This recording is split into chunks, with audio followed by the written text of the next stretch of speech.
안녕하세요. 저는 30년가량 같이 산 남편과 이혼 위기에 빠진 50대 여성입니다. 남편에게 단 한 번도 언제 죽나 모르겠다. 저런 놈이랑 왜 결혼했나 신세한탄 한 번 해본 적 없습니다. 장난식으로라도 친구들에게 말해본 적도 없었죠. 그 정도로 남편을 신혼 때처럼 사랑하고 존중해 왔습니다. 그런데 남편이 절 배신할 줄은 몰랐던 거죠. 아직도 그때 생각하면 울분이 터집니다. 저는 남편이 버릴 줄 모르고 시어머니한테도 최선을 다했습니다. 저희 남편은 조용하고 차분한 편이었지만 어머님은 달랐거든요. 정말 지옥 같은 시집살이를 시켰습니다. 하루는 저를 보고 어머님께서 얼마나 어려 보이는지 물어보는 거 있죠? 네가 봤을 때 내가 몇 살로 보이는 것 같아? 내가 요즘 나이 어린 부녀회장이랑 어울리는데 그 부녀회장이 나보고 40대처럼 보인다는 거 있지? 진짜 그러니? 어머님 정도야 충분히 40대처럼 보이죠. 어머님이 워낙 센스 있게 입고 다니시잖아요. 피부도 좋으시고요. 제가 40대였는데 시어머니가 40대처럼 보이다뇨. 말도 안 되는 소리였죠. 정말 어처구니가 없었지만 억지로 웃을 수밖에 없었습니다. 그때 당시 어머님이 딱 60대처럼 보였지만 사실대로 말씀드릴 수 없었는데요. 대체 어떤 며느리가 시어머니에게 40대가 아니라 60대처럼 보이고 어쩔 때에는 70대로 오해할 수 있겠다는 말을 할 수 있을까요? 유도리 있게 거짓말을 해야 했지만 거짓말하다 들켜서도 안 됐습니다. 그러다 아주 혼쭐이 났거든요.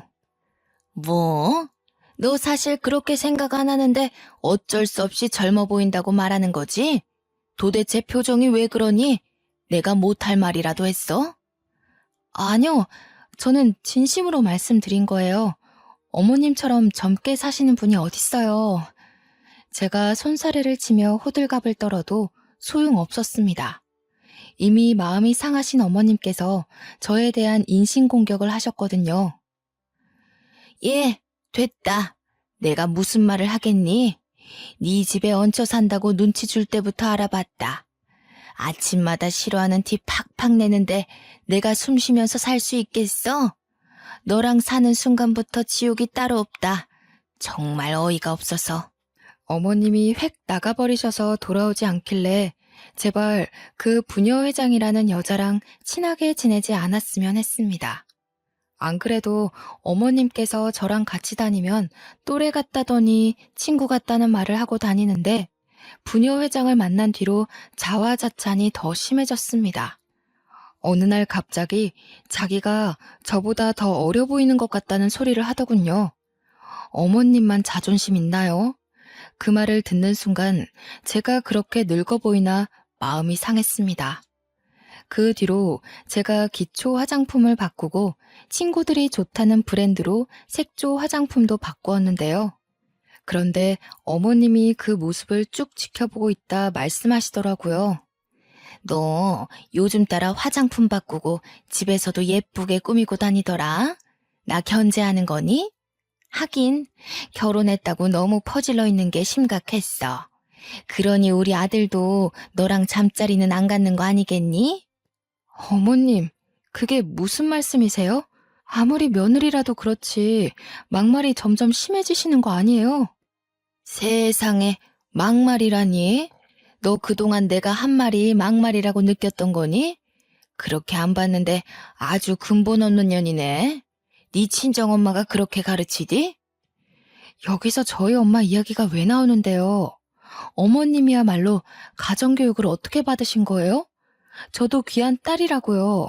생각하고 말씀해 주세요. 아유, 썩을 년. 끝까지 따박따박 말대꾸 하는 것 봐. 내가 어떻게 저런 년을 집안에 들여서 이런 고생을 하고 있을까?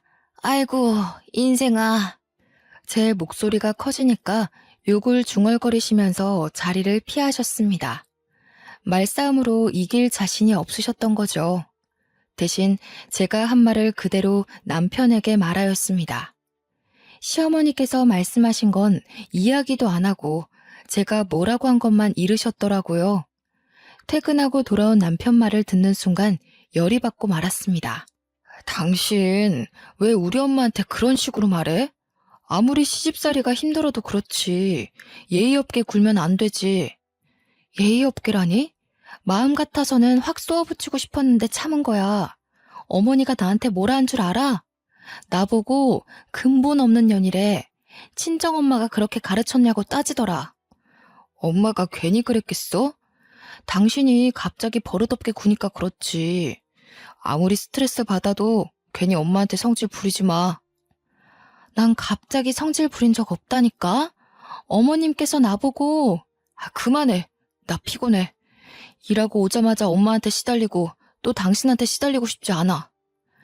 남편은 제 말을 다 들어보지도 않고 욕실로 획 들어가 버렸습니다. 자기 낳아준 엄마라고 꼬지른 건 다 들어놓고 제 말은 듣지도 않다니. 정말 남편이 밉고 짜증났지만 그 다음날 남편이 비싼 향수를 하나 사왔길래 전부 풀렸죠. 제 어깨를 토닥이며 당신이 이해하라고 시어머니랑 싸우지 않았으면 좋겠다고 해서 저도 노력한다고 말했습니다. 요즘 따라 야근하고 주말에도 일하는 남편에게 집안일까지 들먹이고 싶지 않았거든요. 제 선에서 해결하려고 노력했습니다. 그러다 또 일이 터지고 말았습니다. 시어머니께서 웬일로 옷을 사오셨길래 기쁜 마음으로 입어보았죠. 어머님, 이게 무슨 옷이에요? 너무 예쁘다. 어디서 사신 거예요? 너무 비싼 건 아니죠? 백화점에서 사긴 했는데 비싼 건 아니다. 네가 옷이 좀 없는 것 같길래 생각난 김에 사봤어. 너무 감사해요. 제가 어머님 옷을 사드려야 하는데 죄송해요. 저랑 어머님이 같이 살면서 작은 일로 자주 마음이 상하고 다투다 보니 화해 요청으로 옷을 사준 줄 알았습니다. 시어머니께서 사주신 옷은 고급 원단으로 만든 것 같은 소재의 심플한 원피스였습니다. 베이지색이라서 결혼식 같은 중요한 자리에 입고 가도 될 것 같더라고요. 여기에 결혼 기념일날 받은 진주 목걸이를 하면 좋겠다 생각하며 설레하고 있었습니다. 그런데 가정주부가 원피스를 입고 어디 갈 일이 없더라고요. 옷장에 소중하게 모셔두고 있는데 어머님께서 갑자기 나들이를 제안하셨습니다. 예, 나랑 드라이브 좀 하자. 부녀 회장이 가자는데 너도 데리고 오라고 하더라. 어머, 제가 가도 되나요? 괜히 눈치 없이 끼는 거 아닌가 몰라요. 부녀 회장과 가는 거라길래 마음에 좀 걸리긴 했지만 오랜만에 외출이었습니다. 게다가 제가 가보고 싶었던 집 근처 땡땡공원 벚꽃길을 가자고 하더라고요. 저희 지역에서 봄이 되면 늘 주목을 받는 곳이 땡땡공원 벚꽃길이었습니다. 이사 온 뒤에 코로나가 터져서 한 번도 보질 못했는데 이번 연도에 드디어 개장했다고 하더군요. 사진으로만 보며 부러워했던 그곳에 가다니. 게다가 애들도 다 커서 학교 기숙사에 지내고 있는 터라 애들을 데리고 갈 필요도 없었습니다. 그야말로 자유였던 거죠. 부녀 회장이 저를 콕 짚어서 며느리 한번 데려오라는 말을 했다고 하길래 한 번도 만나본 적 없는 부녀 회장이라는 존재가 궁금했습니다. 도대체 어떤 사람이길래 어머님을 이렇게 만든 건지 알아야겠더라고요. 친해지면 어머님이 절 괴롭힐 일도 없어질 것 같아서 약속을 잡았습니다. 주말 오후 3시쯤 땡땡공원 앞에서 만나자길래 어머님이랑 같이 갔는데요. 옷차림부터 정말 화려하더라고요. 부녀 회장이 저보다 나이가 많을 텐데 화려한 꽃무늬 원피스에 꽃무늬 스카프까지 멀리서 봤을 때 벚꽃나무인 줄 알았습니다. 자기가 잘 차려입었다고 생각했는지 저를 위아래로 훑어보더니 코웃음을 쳤습니다. 자기가 우리 순자 언니 며느리야? 진짜 그 옷 입고 왔네. 언니, 그 외투 좀 벗어봐. 며느리보다 예쁜지 살펴보게. 처음엔 이게 도대체 무슨 소리인가 싶었습니다. 저는 어머님이 외투를 입고 나오길래 그 안에 무슨 옷을 입었는지 모르고 있었거든요. 그런데 외투를 벗자마자 헉 소리가 절로 나왔습니다. 어머님이 저랑 같은 원피스를 입은 거 있죠? 일부러 그런 듯 제 옆에 붙어서서 부녀 회장에게 이렇게 말하였습니다. 어때? 내가 며느리보다 낫나? 훨씬 젊어 보여? 당연히 언니가 훨씬 젊어 보이지. 이렇게 같은 옷 입혀놓으니까 더 티난다. 얘, 너 관리 좀 해야겠다. 40살이라고 했지? 40살이 어떻게 나보다 늙어 보이니? 그러니까 말이다. 우리 며느리 얼굴 좀 봐. 주름이 자글자글하니 어쩌면 좋니? 요즘 애들은 에스테틱 다니면서 관리 받는다던데 그런 거 할 생각도 없나 봐. 따로 관리를 안 받으니까 이렇지. 너 길 가다 할머니 소리 안 듣니? 네 얼굴 모르고 길 가다 마주쳤으면 내가 존댓말 했겠다. 시어머니와 부녀 회장이 이런 식으로 절 꼽주면서 까르륵 웃음을 터뜨렸습니다. 일부러 제 자존심을 깎아내리려고 이런 말을 하는 거겠죠. 제가 아무리 늙어 보여도 60대인 어머님보다 늙어 보이지는 않을 겁니다. 그동안 어머님을 정말 잘 보살펴드리고 보좌해드렸는데 저를 이런 취급하다뇨. 상처받아서 눈물을 흘릴 뻔했습니다. 어머님이 결혼할 때부터 절 마음에 안 들어 하긴 했지만 자기 자존감을 높이기 위해서 저를 이용할 줄은 몰랐습니다. 50대, 60대의 나이에도 매일 꾸미고 머리하고 화장하면서 몇 살로 보이냐고 물어보며 젊어 보이는 데에 집착했을 때 알아봤어야 했습니다. 저러니 시아버지가 바람 피우고 다른 여자랑 재혼했겠죠. 남자들이 괜히 도망가는 게 아니라고 생각했습니다.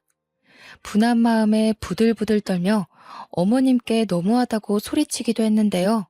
어머님은 귓등으로도 듣지 않았습니다. 저도 저를 무시하는 시어머니와 대화하고 싶지 않아서 집으로 와버렸습니다. 그랬더니 부녀 회장이 제 뒤통수에 대고 이렇게 말하는 거 있죠? 얘가 지금 시어머니 두고 어딜 가는 거니? 아유 버르장머리 없는 년. 저러니 시어머니한테 미움받지. 아주 남편한테도 미움받을 게 뻔하다.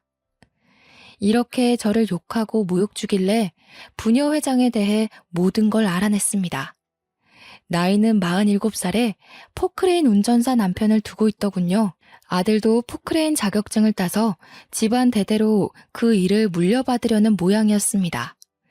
제 나이는 40살에 저희 남편은 땡땡 기업 부장급이었죠. 저희 딸은 명문학교를 다니며 전교 10등 안에서 노는 엘리트였습니다. 그런데 저를 무시하고 아래로 보다뇨. 누가 봐도 제가 더 나아 보였는데 억울했습니다. 그날 이후로 매일 거울만 보며 외모에만 집착하게 되었습니다. 피부과에 다니고 에스테틱에서 다니며 돈을 쓰기 시작하니까 남편도 놀라더라고요. 당신, 이번 달에 카드값 왜 이렇게 많이 나왔어? 피부과랑 에스테틱은 또 뭔데? 나한테 이런 데 다닌다는 말 없었잖아. 아니, 남들은 다 다니는데 나도 다녀보고 싶어서. 내가 요즘 따라 나이 들어 보인다는 말을 너무 많이 들어서 관리해보고 싶었어. 나보고 생활비 많이 나가니까 담배 끊으라고 할 때는 언제고? 당신 이런 사치 부리는 사람 아니잖아. 왜 갑자기 변한 거야? 남편이 이렇게 물으니까 할 말이 없었습니다. 머뭇거리며 시어머니와 부녀 회장에게 들은 말을 털어놓을까 고민하고 있으니 갑자기 어머님이 들어와 한마디 하시더군요. 뭐? 얼마가 나와? 카드값 얼마나 나왔나 보자. 세상에 이게 도대체 얼마니? 일도 안 하는 년이 이 돈을 어떻게 갚으려고 그래? 우리 아들이 뼈 빠지게 고생하는 건 생각 안 하고 이 돈을 막 써? 어디서 누굴 만나길래 이상한 물이 들어버린 거야? 이상한 물이 들었다뇨. 어머님이랑 부녀 회장이 늙어 보인다고 핀잔 주니까 그런 거죠.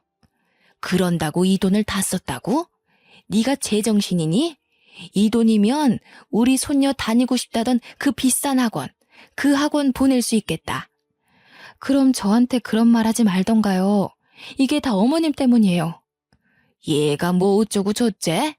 네가 쓴 돈인데 왜 나 때문이니? 제가 눈물을 터뜨리면서 말하는데도 쎄했습니다. 남편 표정이 눈에 띄게 굳어졌거든요. 하긴 제가 남편이라도 지금 이 상황이 어이없을 겁니다. 한 달 생활비의 2배를 자기 꾸미는 데 써놓고 시어머니 탓을 하다니. 욱하는 마음에 내뱉어 놓고 아차 싶었습니다. 다른 방법으로 남편에게 말해서 이 갈등을 풀어갔어야 했는데 그러지 못했죠. 남편이 저에게 매우 실망했다며 신용카드를 내놓으라고 했습니다. 당신 수상해. 평소에 이런 적 없잖아. 자기가 써놓고 엄마 탓하는 게 말이 돼? 내가 앞으로 현금만 줄 테니까 신용카드 내놔. 이러다가 우리 집 거덜나겠어. 안 돼. 우리 소윤이 교육비랑 우리 생활비 쓰려면 신용카드는 좀 써야 돼. 다음부턴 안 그럴 테니까 내 말 좀 들어주라. 이번 한 번만 그런 거라니까. 제가 남편에게 사정하니까 시어머니가 한마디 거들었습니다. 집안을 뒤흔들 정말 충격적인 거짓말을 내뱉고 말았는데요. 한 번은 무슨, 절대 봐주지 마라. 얘 밖에서 남자 만나나 본데 잘 지켜봐야겠더라. 요즘 따라 꾸미고 밖에 자주 나가더라. 뭐? 그게 무슨 말이야? 당신 요즘 누구 만나러 다녀? 정말 눈앞이 아찔해졌습니다. 남편 눈빛을 보아하니 어머님 말을 있는 그대로 믿는 것 같더라고요. 저를 뚫어져라 쳐다보더니 집안 구석구석을 살펴보고 있었습니다. 그래서 제가 급하게 남편의 팔을 붙잡았죠. 여보, 그런 거 아니야. 나 바람 같은 거 안 피워. 맨날 집안일하고 끽해봐야 동창 모임 나간 것밖에 없어. 당신도 내가 여중여고 나온 거 알고 있잖아. 설마 나 의심하는 거 아니지?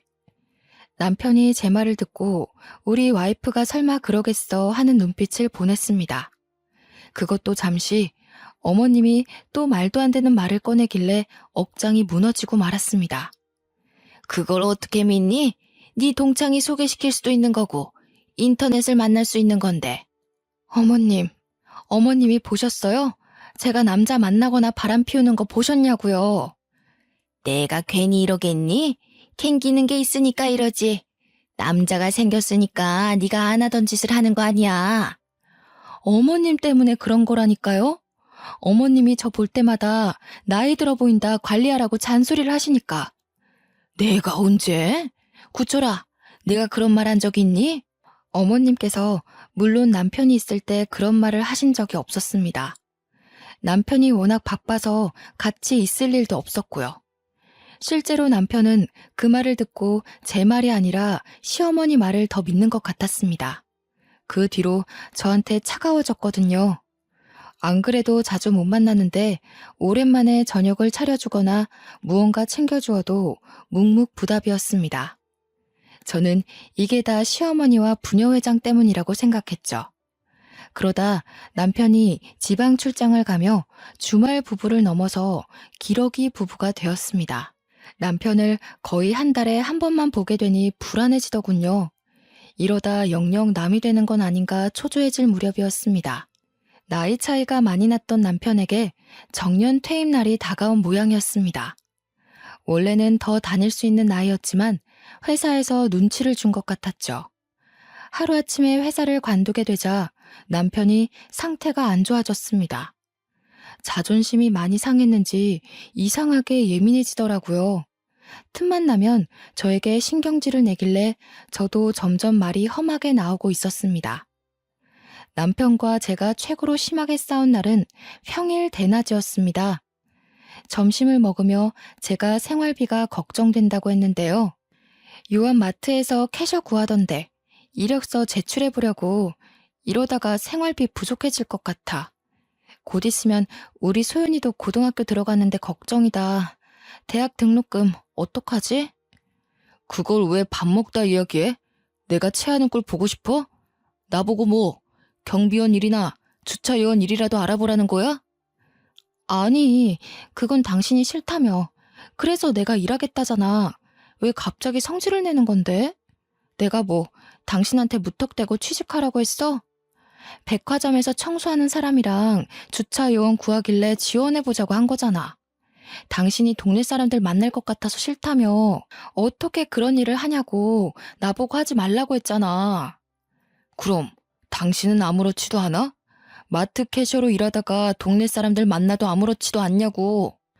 도대체 왜 그게 불편해? 동네 사람들 그 마트에서 일한 적 많이 있거든?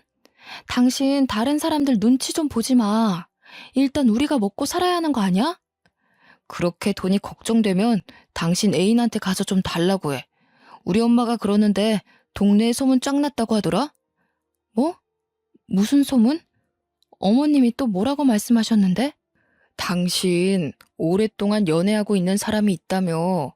당신이 내 카드로 피부과 끊고 에스테틱 끊었을 때부터. 그런 거 아니야. 어머님 말 믿지 말라니까? 도대체 왜 그러는데? 제발 내 말 좀 믿어줘. 제가 눈물까지 흘리며 도대체 언제까지 의심할 거냐고 난동을 피워도 소용없었습니다. 끝까지 저를 의심하더군요. 헛소문이라고 침착하게 말해봐도 화를 내봐도 남편은 한결같았습니다. 아무래도 갑자기 회사를 그만두게 된 후로 집안 가장이 돈을 못 벌어온다는 콤플렉스가 생기면서 저를 철저하게 의심하는 것 같았습니다. 아마도 제가 남편을 버리고 애인에게 갈 거라는 생각이라도 하는 모양이었죠. 저보다 엄마 말을 더 믿는 마마보이인 건 알고 있었어도 이렇게 철석같이 저를 배척하고 미워할 줄은 몰랐습니다.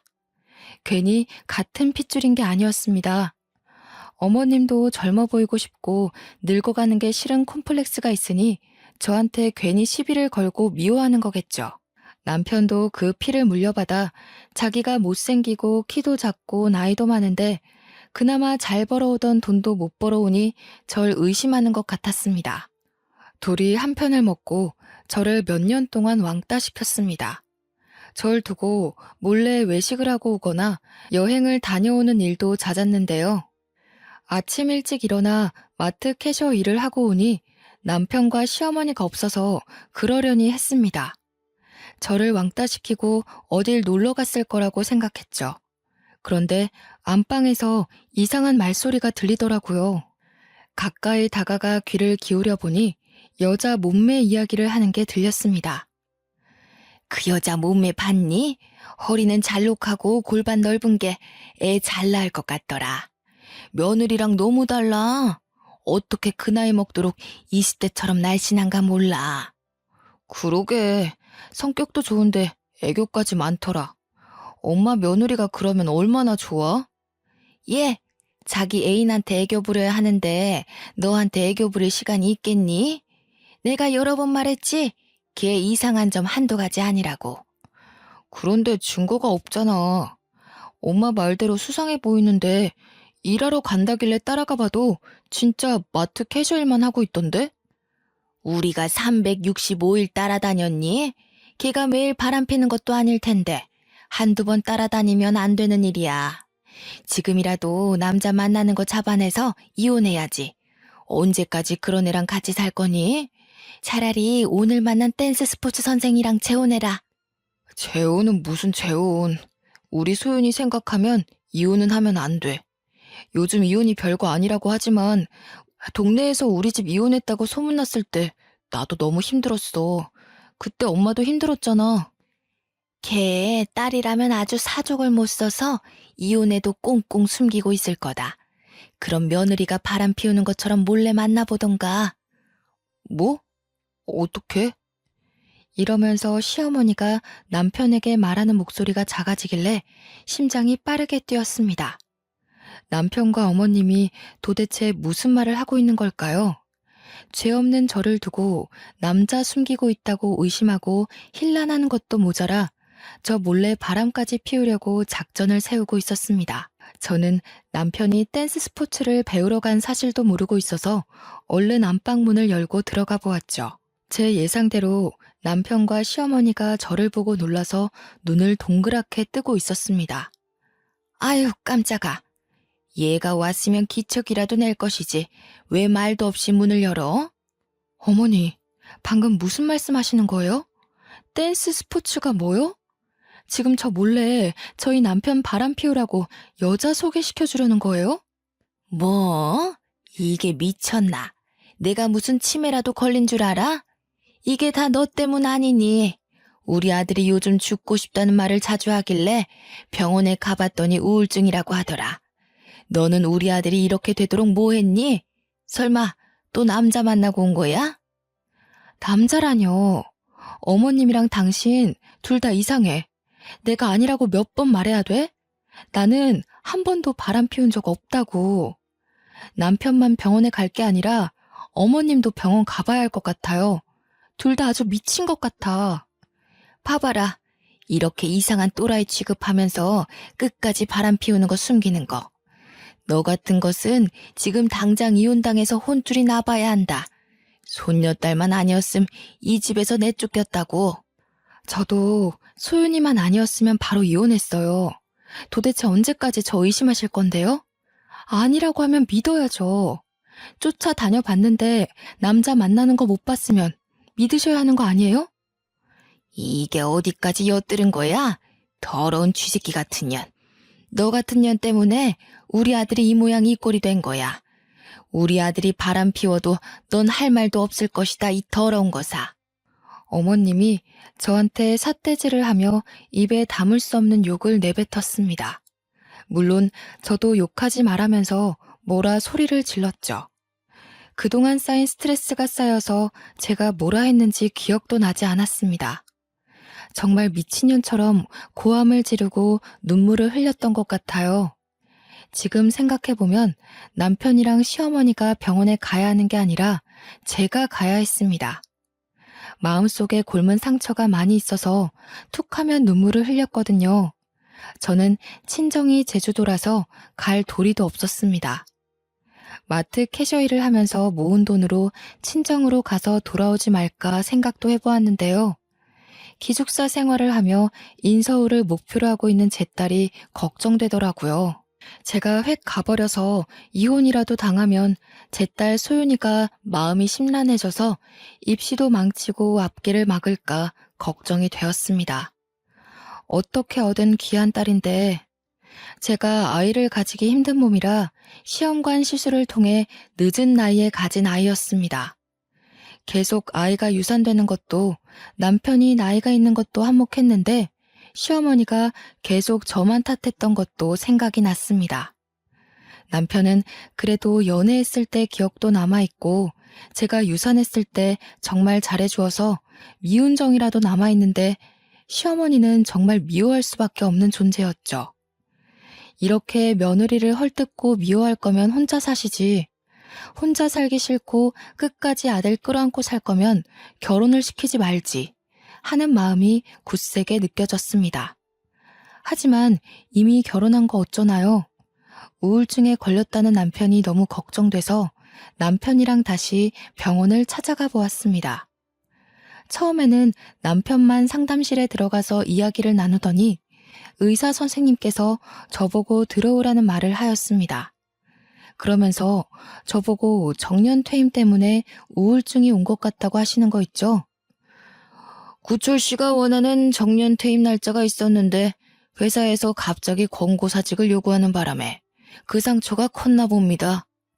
완벽주의적인 성격이 있으셔서 자기가 사회적인 역할을 제대로 못한다는 것에 큰 타격을 받으신 것 같으세요. 자격지심에서 불신이 오신 것 같으니 많은 대화가 필요하신 것 같습니다.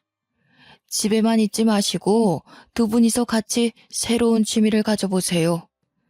불신이라니.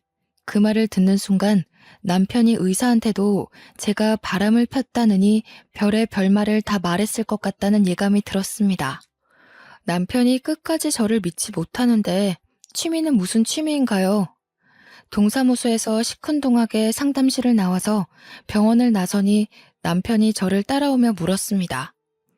당신은 내가 아프다는데 반응이 왜 그래? 왜 아무 말도 없어? 병원에서도 내가 바람 피우는 것 같다고 말했어? 지금 그 말이 왜 나와? 의사가 하는 말 못 들었어? 내가 아프대. 당신 때문에 아프다고. 그게 왜 나 때문이야? 당신이 아픈 건 당신 핏줄 때문이야. 당신 어머니 때문이라고. 당신 어머니 콤플렉스 덩어리인 거 알고 있어? 20살이나 어린 나보고 자기보다 늙어 보인대. 끊임없이 나랑 비교하고 헐뜯고 욕하고 정말 미쳐버리겠다고. 뭐? 우리 엄마가 언제 그랬어? 당신 정말 이상하다. 왜 우리 엄마를 그런 식으로 만들어? 그리고 핏줄이라니. 우리 집안 자체가 이상하다는 거야? 당신 정신이 어떻게 된 거 아냐? 그래, 끝까지 당신 엄마 편만 들을 거면 마음대로 해. 당신 마음대로 나 의심하고 당신 마음대로 바람 피우라고. 댄스 스포츠인가 뭔가 하는 그년하고 만나든가 네 멋대로 하라고. 저는 그날부터 남편을 포기하기로 마음먹었습니다. 제가 대화하려고 노력하고 해명하려고 애쓰면 뭐하나요? 하나도 믿지 못하고 끝까지 저를 욕하고 손가락질하는데 질려버리고 말았습니다. 이참에 파트타임으로 일하던 마트 캐셔일을 늘려서 일주일에 한 번씩만 쉬고 정신없이 일해보려고 했습니다. 마침 마트 캐셔 직원이 여러 명 관두는 바람에 다른 시간대도 일해달라는 부탁을 받은 참이었거든요. 집안일은 머릿속에서 지우고 우리 딸을 위한 목돈을 모아둘 작정이었습니다. 그렇게 의도적으로 남편에게 외면하고 있었는데요. 2개월 정도 지날 무렵 캐셔 일을 하고 돌아와서 집안일에 손을 대기 시작했습니다. 밀린 빨래를 모아 하려는데 남편 와이셔츠가 웬일로 나와 있더라고요. 이제 남편이 와이셔츠 입을 일이 없을 텐데 이상한 생각이 들어서 얼른 들어올려 이곳저곳을 살펴봤습니다. 옷깃 근처에 빨간색 립스틱이 묻어있는 것도 모자라 옷에서 여자 향수 냄새가 나더군요. 그때 이성을 잃고 남편에게 전화해 바로 집으로 돌아오라고 했습니다. 남편이 어디에 있었는지 몰라도 신경질을 부리며 들어오더군요. 내가 어디 있을지 알고 네 멋대로 들어오래. 내가 당신 아들이야? 당신 이건 뭐야? 이 와이셔츠 뭐냐고. 여기 묻어있는 립스틱이랑 향수 냄새 뭔지 설명해봐. 나 댄스 스포츠 교실 다니는 거 알고 있잖아. 파트너가 여자니까 립스틱도 묻고 향수 냄새도 좀 묻을 수 있지. 갑자기 왜 나한테 지랄이야? 괜히 일 힘들어서 짜증 부리는 거지? 뭐? 지랄? 당신 말이 점점 험해진다? 나하고 갈 때까지 가려고? 바람 피우는 건 당신이면서 나 의심하려고 그러니까 그렇지. 당신 오늘도 남자 만나니까 좋았어? 왜? 그 새끼가 잘해주디? 당신 정신과 똑바로 다녀. 우울증만 있는 게 아니라 의처증도 있는 것 같으니까. 제가 입술을 부르르 떨며 윽박질러도 남편은 끄덕도 안 했습니다. 오히려 제 말을 비웃더니 집안일이나 하라고 제 머리를 손가락으로 꾹 누르는 거 있죠? 정신 차려 이 옆했네야. 여자가 집안일도 제대로 못하면서 남편 의심하는 게 말이 돼? 옛날 같았으면 바로 곤장 맞고 뒤졌어. 당신 같은 여자 제명 살지도 못했다고. 도대체 나한테 왜 그래? 왜 날이 갈수록 미친 것 같냐고. 옛날에는 아니랬잖아. 나 유산했을 때 같이 울어주고 안아주고 그랬잖아. 그때는 당신이 바람 피울 여자인 거 모르고 있었으니까 그랬지. 배신은 당신 먼저 했어. 변한 건 당신이라고. 아무래도 정신과 약 때문에 그럴까요? 남편이 이성적으로 생각하지 못하고 시어머니 말을 아예 맹신하는 것 같았습니다. 제가 남편을 무시하고 마트 캐셔 일만 한 것도 문제였죠. 날이 갈수록 비정상인과 사는 기분이 들어서 진짜로 다 관두고 제주도로 가려고 했습니다. 그런데 오랜만에 제 딸한테 전화가 왔더라고요. 제가 안부를 묻기도 전에 학교 분위기가 안 좋아서 무섭다며 저에게 보고 싶다는 말을 하였습니다. 엄마, 나 무서워. 요즘 질 안 좋은 애들이 이혼했다는 친구 왕따 시키는데 어떻게 해야 할지 모르겠어. 나랑 친한 애인데 나도 왕따 당할까봐 무서운데 어쩌면 좋지? 딸이 눈물을 흘리며 선생님께 말해야 되냐고 묻고 있었습니다.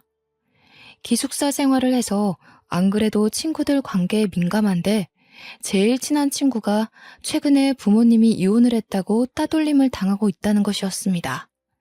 그 말을 듣는 순간 정신이 번쩍 들었죠. 2022년이라고 하더라도 이혼은 여전히 약점이 될 수 있는 선택이었습니다. 저는 물론 딸에게도 약점이 될 수 있다는 생각에 이혼 이야기는 차마 못 꺼냈죠. 딸에게도 학교에 가보겠다고 말하며 따돌림과 관련된 문제를 해결하느라 또 남편의 문제를 뒤로 미루게 되었습니다. 그러다가 남편에게 이상한 점을 발견하였습니다. 제가 서울에 있는 딸 학교를 다녀온 사이 남편의 화장대에 화장품이 늘어나 있는 거 있죠? 향수는 물론 비싼 남성용 기초 화장품까지 놓여 있었습니다. 분명히 남편에게 딸의 문제를 말하고 서울에 다녀왔는데 담임 선생님과 잘 말했는지 물어보지도 않았습니다. 저를 본체만체 하더니 생전 뿌리지 않던 향수도 뿌리고 있더군요. 그리고 어디론가 가려고 하길래 남편을 붙잡고 소리쳤습니다. 당신 지금 어디가? 내가 서울 다녀온다고 했잖아. 우리 소윤이 걱정은 안 돼? 안 그래도 집도 먼데 왕따라도 당했으면 어쩌려고. 진짜로 왕따 당한 건 아니잖아. 걔 친구가 당한 거라며. 왜 이렇게 호들갑이야? 소윤이가 당한 것도 아닌데 서울까지 간 건 오바라고. 요즘 애들 순식간에 왕따 당하는 거 몰라? 당신 댄스 스포츠에 쏟을 시간 소윤이한테도 좀 쏟아. 애가 울었다고 하면 전화라도 좀 해보라고. 그러니까 누가 서울로 학교 보내래? 공부 잘한다고 명문학교 보낸 건 당신이잖아. 소윤이는 서울에 가고 싶어 하지도 않았어. 당신이 잘 타일러서 보내놓고 왜 그러는데? 내가 괜히 보냈겠어? 나도 무리해서 투자한 거라고. 당신이 언제 소윤이한테 신경이라도 써봤냐고. 당신 아직도 소윤이가 다니고 있는 학교 이름도 모르지? 생일도 까먹고 있지. 지금 그게 중요해?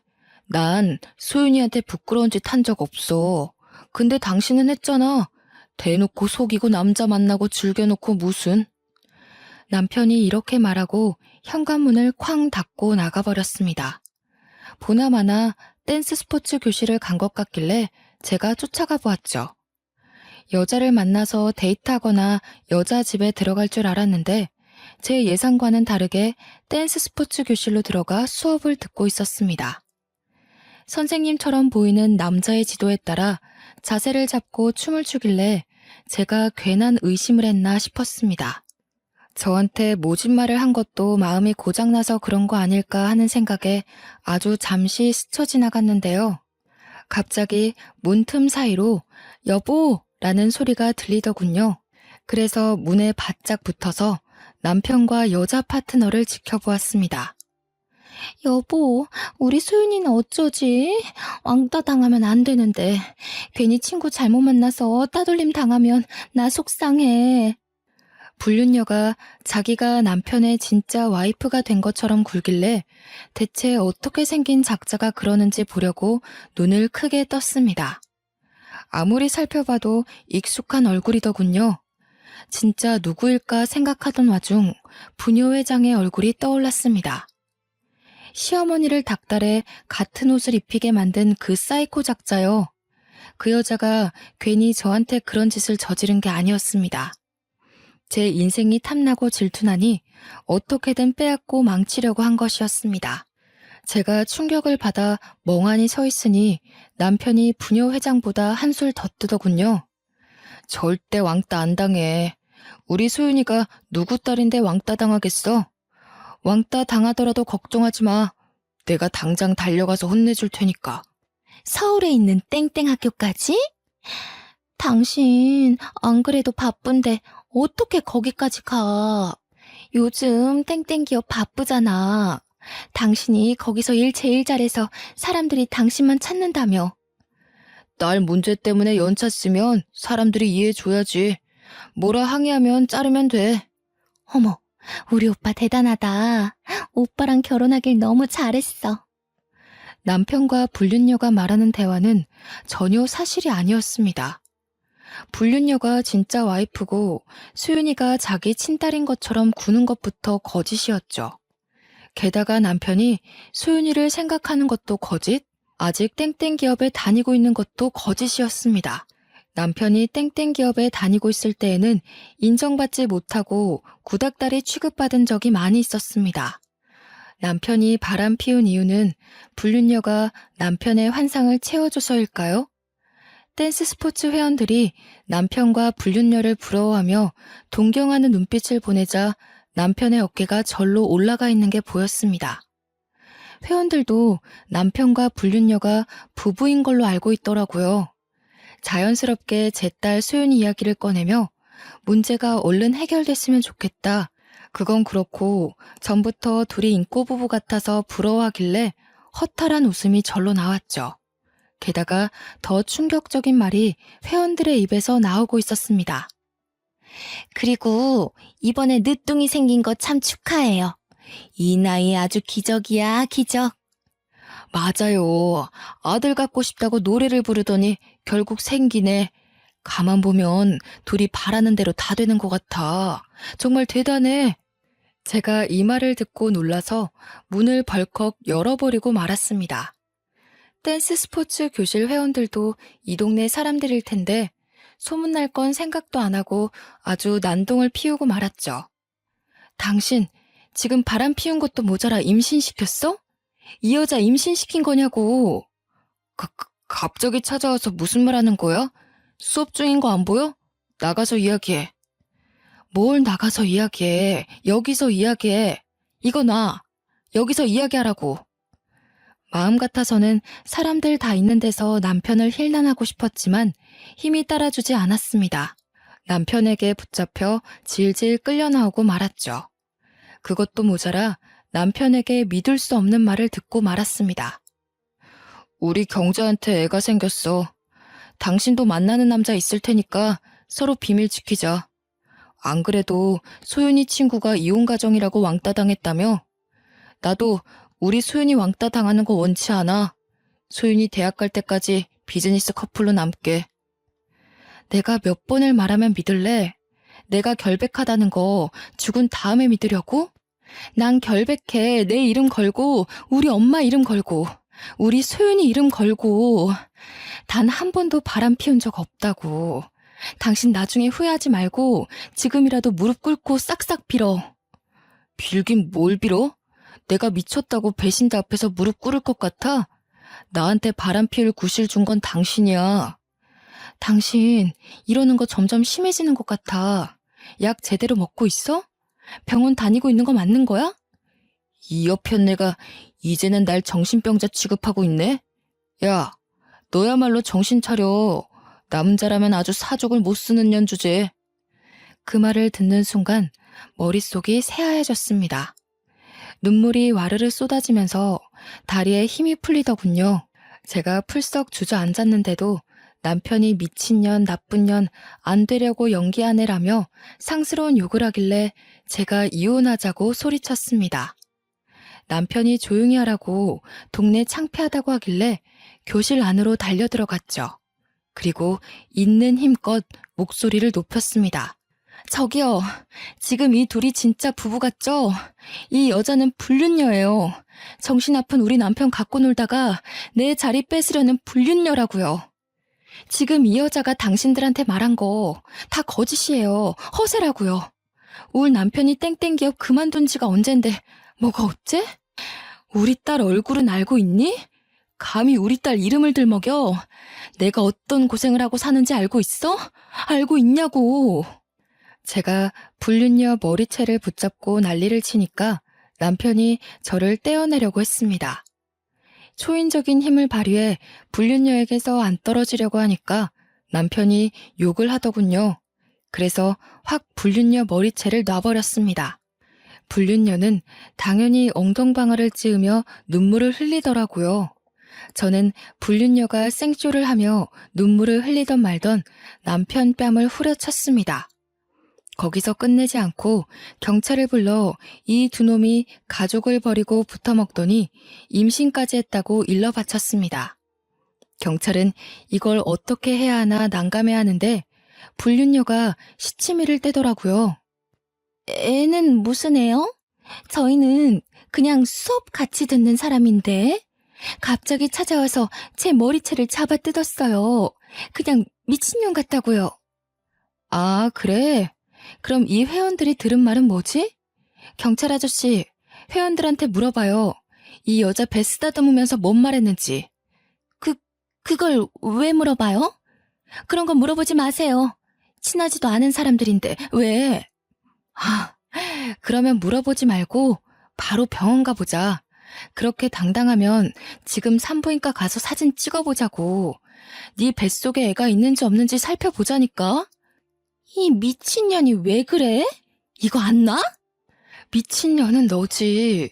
우리 시어머니 콤플렉스 살살 긁어대면서 나 질투하게 만든 년이 누군데 그러지? 내가 그렇게 부러웠어? 부러우면 이래도 돼? 내 인생 망쳐도 되냐고.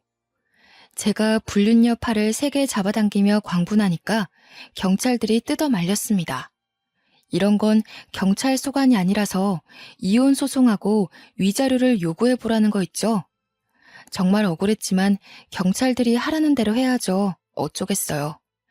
경찰들이 각자 집으로 데려다 주겠다고 하길래 그 자리가 파토나고 말았습니다. 그 뒤로 동네에 남편이 바람 피우는 게 소문났지만 남편의 뻔뻔함은 사라지지 않았습니다. 불륜녀와 함께 아예 다른 지방으로 이사가서 집에도 찾아오지 않았죠. 저는 제 딸 소윤이가 대학에 입학할 때까지 참았습니다. 안 그래도 소윤이가 해외 대학으로 목표를 바꿔서 제가 이혼해도 괜찮을 거라고 생각했거든요. 실제로 제 딸이 영국에 있는 임페리얼 칼리지라는 대학에 입학하게 되었습니다. 그 소식이 들리자마자 남편에게 이혼 소송을 걸었죠. 동네에 소문난 것도 있었고 댄스 스포츠 교실 회원과 선생이 증인이 되어 주었습니다. 다행히 법원이 제 손을 들어주었는데요. 남편에게 거액의 위자료를 주었지만 영국으로 해외 유학 간 딸을 둔 저로서는 참 부족해 보였습니다. 드라마 보면 위자료 받고 떵떵거리며 살던데 저는 여전히 마트 캐셔 일을 하고 있었죠. 덕분에 제 마음이 날이 갈수록 피폐해지고 있었습니다. 밤낮 없이 일을 하고 있던 어느 날 제가 퇴근하고 돌아가는데 멀리서 익숙한 실루엣이 보이더라고요. 한 걸음 한 걸음 다가가 보니 남편이 멀뚱히 서서 저를 기다리고 있었습니다. 소윤이가 유학을 잘하고 있냐고 연락도 없던 사람인데 갑자기 찾아오다니. 그때 그 순간이 끔찍한 악몽처럼 느껴졌죠. 게다가 남편이 저를 보자마자 무릎을 꿇더니 눈물을 흘렸습니다. 여보, 내가 미안해. 내가 정말 잘못했어. 당신을 믿는 건데. 당신 때문에 내가 미친 게 아니라 우리 엄마 때문에 미친 건데 끝까지 당신을 안 믿고 내가 배신해버렸어. 갑자기 찾아와서 무슨 말 하는 거야? 나 당신 만나고 싶지 않아. 그냥 가줬으면 좋겠어. 당신한테 용서받으려면 어떻게 해야 할까? 나 후회돼서 미칠 것 같아. 알고 봤더니 내 애도 아니었더라고. 다른 남자 애를 가지고 내 애라고 우기길래 재혼했더니 또 딴 남자랑 바람 피우는 거 있지?